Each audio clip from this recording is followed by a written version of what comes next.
Somewhere, in a tropical rainforest, an ant stops walking. It leaves its colony. It climbs a plant stem. It bites down on the underside of a leaf exactly 25 centimetres above the forest floor. And it dies. This is not random behaviour. It is a program. And it was written by a fungus. The fungus is called Ophiocordyceps unilateralis. It was first described by the British naturalist Alfred Russel Wallace in 1859, the same scientist who independently developed the theory of evolution alongside Darwin. For over a century, scientists assumed it was simply a curiosity, a biological footnote. Then they looked closer. The infection begins invisibly. A microscopic spore lands on a foraging ant. Using mechanical pressure and a cocktail of enzymes, the spore dissolves through the ant's hard exoskeleton and enters the body. The fungus begins to multiply. Over the next 2 to 3 weeks, it spreads throughout the ant's tissues. The ant continues its normal routines. It forages, communicates with the colony, and shows no sign that anything is wrong. Then, the program activates. The infected ant begins to behave in ways that make no evolutionary sense for the ant whatsoever. It leaves the colony and wanders alone. It climbs vegetation.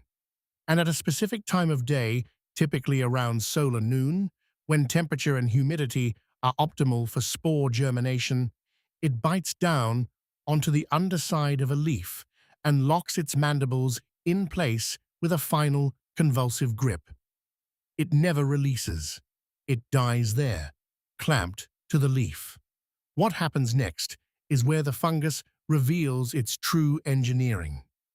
A stalk grows from the back of the dead ant's head. It rises several millimeters into the air above the corpse and releases a burst of spores downward onto the forest floor below, where other ants of the same species are walking. The cycle begins again. For decades, scientists assumed the explanation was straightforward. The fungus must be invading the ant's brain, controlling the nervous system like a puppeteer at the control panel. The image was intuitive. It was also wrong. In 2017, a research team at Penn State University published a study in the Proceedings of the National Academy of Sciences. Using electron microscopy and three-dimensional reconstruction, they mapped exactly where fungal cells were located inside infected ants at the critical moment of biting.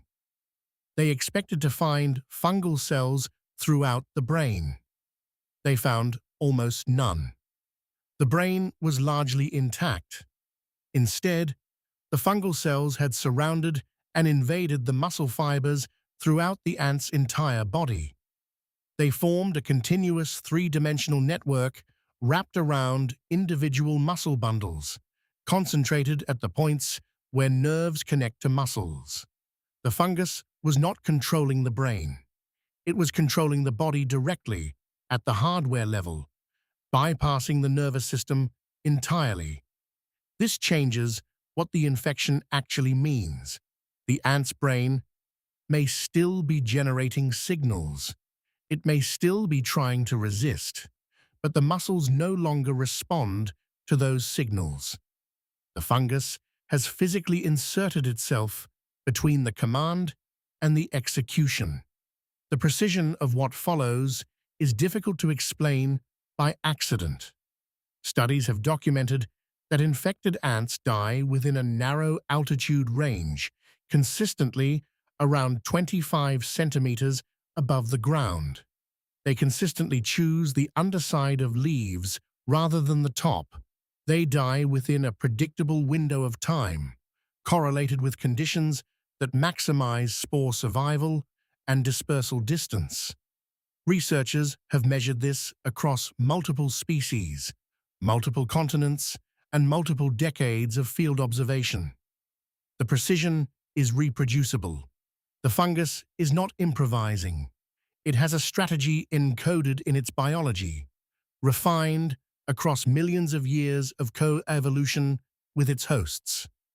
And the strategy is specific. Each variant of Ophiocordyceps appears to target a single species of ant. In 2025, researchers described 6 new species of the fungus from a single forest in Mexico alone. Scientists now believe there may be hundreds or thousands of undescribed species worldwide, each specialized to one host. There is a question underneath all of this that science has not fully answered. The ant's brain remains intact during the infection. The neurons are not destroyed. Researchers have documented that the fungal cells avoid the brain even as they consume the rest of the body. We do not know why. We do not know what, if anything, is still happening inside that brain while the body carries out the fungus's instructions.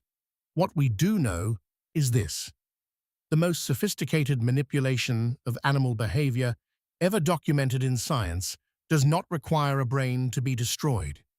It only requires that the body be made to stop listening to it.